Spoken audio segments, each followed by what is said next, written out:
চলে যাব এখান থেকে, কেউ থাকবে না। যিনি থাকার উনিই যখন থাকেন না, কারো কাছে মালাকুল মউত অনুমতি নিয়ে আসে না, আসবে না।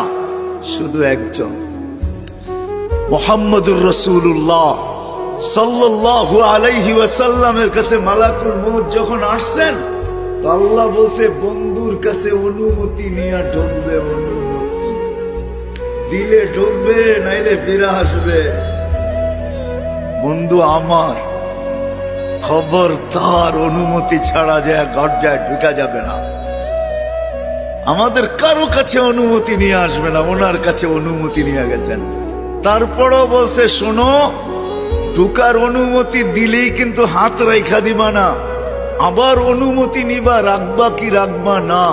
বন্ধু যদি হ্যাঁ বলে তো রাইখো, যদি না বলে তো চলে আইসো। না বন্ধু আমার।